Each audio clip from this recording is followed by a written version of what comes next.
নমস্কার, ফেসবুক বন্ধুদের স্বাগত জানাই গুগলস, ইউটিউব এবং ফেসবুকে কর্মরত সকল দাদাভাই ও দিদিভাইদের স্বাগত জানাই। কারকমিকার দাদাভাই ও দিদিভাইদের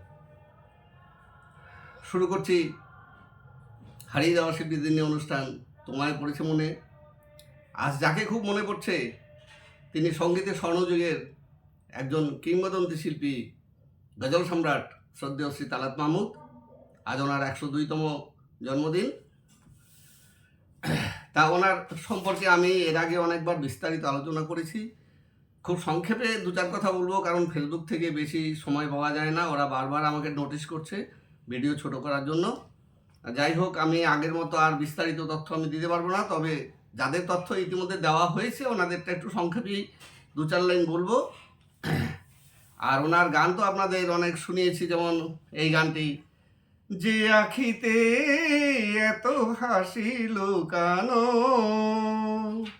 তারপরে এই গানটি অনুপম পালের অনুরোধে গিয়েছিলাম, এই তো বেশ এই নদীর তীরে বসে গান শোনা, এই গানটি। তারপরে দুটি পাখি দুটি তীরে, মাঝে নদী বহে ধীরে। তারপরে এই গানটি, রূপের ওই প্রদীপ জেলে কি হবে তোমার, সম্ভবত গত বছর শুনিয়েছিলাম। এছাড়া প্রচুর গান আছে, কিন্তু সময় সংক্ষিপ্ত করতে হবে, তাই আমি মূল গানে ফিরে আসছি। যাই হোক, আজকে যে গানটি আপনাদের শোনাতে যাচ্ছি, এই গানটির প্রথম অন্তরাটা আপনাদের শুনিয়েছিলাম।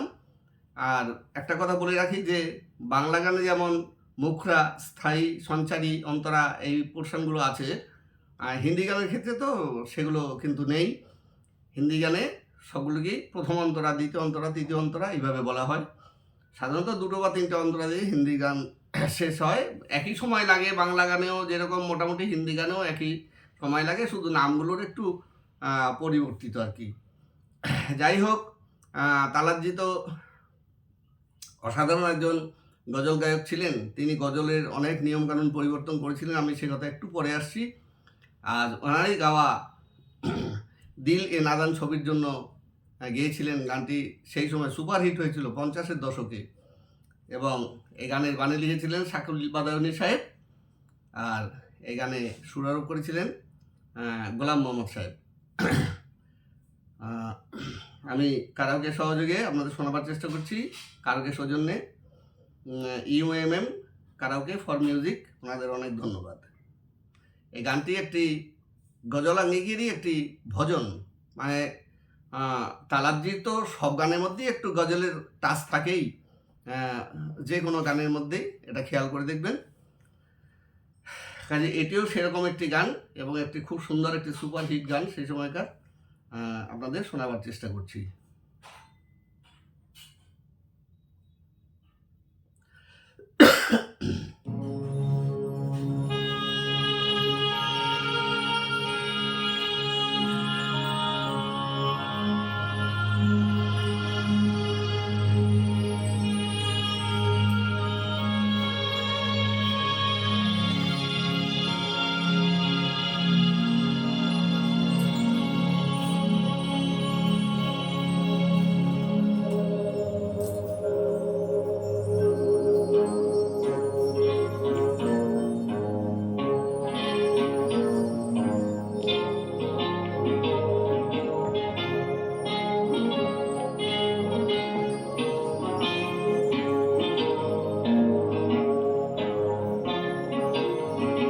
जिंदगी देने वाले सुन, तेरी दुनिया से दिल भर गया, मैं यहाँ जीते जी मर गया। जिंदगी देने वाले सुन, तेरी दुनिया से दिल भर गया, मैं यहाँ जीते जी मर गया। जिंदगी देने वाले सुन।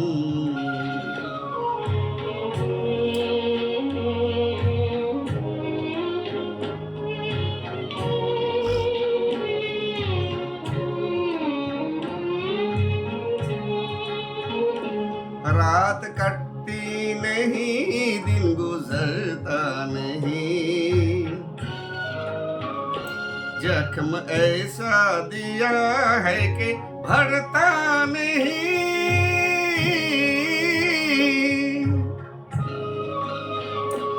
आँख वीरान है, दिल परेशान है, गम का सामान है, जैसे जादू कोई कर गया, जिंदगी देने वाले सुन।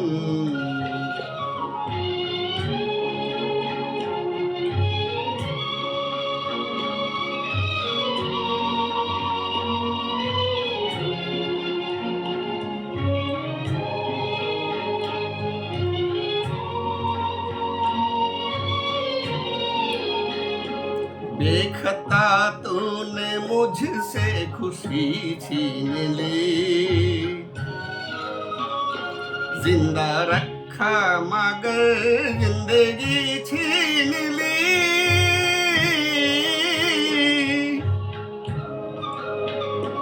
कर दिया दिल का खूं, चुप कहाँ तक रहूं, साफ क्यों ना कहूं, तू खुशी से मेरी डर गया, जिंदगी देने वाले सुन। तेरी दुनिया से दिल भर गया, मैं यहाँ जीते जी मर गया, जिंदगी देने वाले सुन।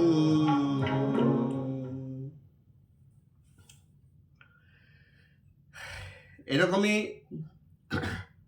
প্রচুর ভজন এবং গজল উনি গিয়েছেন, এবং গজলের বলতে গেলে পথিকৃৎ তিনি। বিবাল ছাড়া তাকে, পণ্ডিত বিবাল ছাড়া তাকে গজল সম্রাট বলতেন, আর পঙ্কজ উদাস তাকে বলতেন শাহেনশাহ ই গজল। একটুখানি পরিচয় দিই। লখনৌতে জন্মেছিলেন আজকের দিনটিতে 1924 সালে। মুসলিম রক্ষণশীল পরিবারে জন্ম হয়েছিল ওনার, কিন্তু পরিবারে সঙ্গীত কিংবা অভিনয়ের জন্য উৎসাহিত করা হতো না। কাজেই তিনি লুকিয়ে লুকিয়ে ওই ছোটোবেলা থেকেই ওস্তাদজিদের গান শুনতেন এবং রপ্ত করার চেষ্টা করতেন, বড় বড় ওস্তাদদের গান শুনতেন। আর ওই Lucknow Marris college of music থেকে তিনি সঙ্গীতেও ডিগ্রি নিয়েছিলেন, বাড়ির থেকে লুকিয়ে, বাড়ির কেউ জানতো না। এবং তিনি সেখান থেকে ডিগ্রি নেওয়ার পর পণ্ডিত এস.সি.আর. ভাটের কাছে শাস্ত্রীয় গানের পাঠ নিয়েছেন। তারপরে তিনি কলকাতায় চলে এসেছেন, এসে কিংবদন্তি সুরকার কমল দাশগুপ্তর কাছে তিনি বাংলা ভাষা এবং বাংলা গানের শিক্ষা করেন। তিনি কিংবদন্তি শিল্পী পঙ্কজ কুমার মল্লিক, তারপরে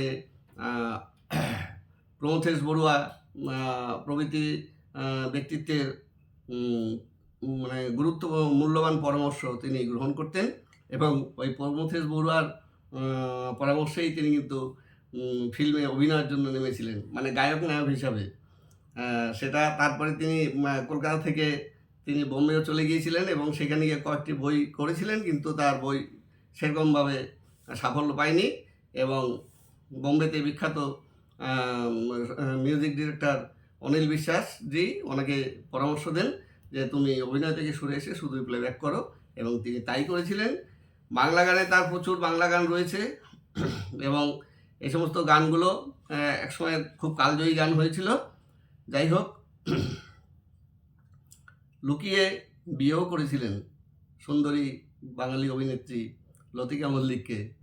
বাড়ির লোকেরা শুনে খুব মর্মাহত হলেও পরবর্তী সময় কিন্তু পুত্রবধূকে তারা ঘরে তুলেছিলেন, মানে তালাকজি যখন প্রতিষ্ঠিত হলেন আর কি সেই সময়। তারপরে যাই হোক, অনেকটা শ্যামল মিত্রের মতোই ওনার জীবনীটা। আর বিদেশেও উনি যে গজলকে, আমি গজলের ব্যাপারটা একটু বলি, যে গজলকে উনি কঠিন থেকে সরলতর করে দিয়েছেন, মানে দুরকম ভাগ করেছেন, একটি নন ফিল্মি, একটা ফিল্মি। ফিল্মি গজলগুলো সংক্ষিপ্ত হয়, নন ফিল্মিগুলো একটু দীর্ঘায়িত হয়, এবং এই গজলকে তিনি সরলতম করে দিয়েছেন, নইলে আমার মতো ছাপুষা মানুষ গজল গাইতে পারতো না। এবং 50-60-এর দশকে তিনি মুম্বাই ফিল্ম ইন্ডাস্ট্রিতে একাধিপত্য বিস্তার করেছিলেন। মকমলের মতো কাপা কাপা গলা, তার মধ্যে ওই সৌম্য দর্শন চেহারা, ওরকম কণ্ঠ ভারতবর্ষে আর কারো ছিল না। আর সঙ্গীতে অসাধারণ অবদানের জন্য ভারত সরকার 1999 সালে তাকে পদ্মভূষণ সম্মানে ভূষিত করেন। আর এছাড়াও তিনি বহু বেসরকারি সম্মানে ভূষিত হয়েছিলেন।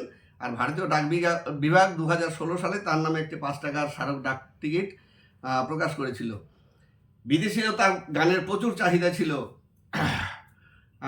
যেমন তিনি একে একে আমেরিকার মেসিডন স্কোয়ার গার্ডেন, তারপরে লন্ডনের রয়্যাল অ্যালবার্ট হল, এছাড়া ওয়েস্ট ইন্ডিজ, হল্যান্ড, কানাডা প্রভৃতি জায়গায় প্রচুর অনুষ্ঠান করেছেন।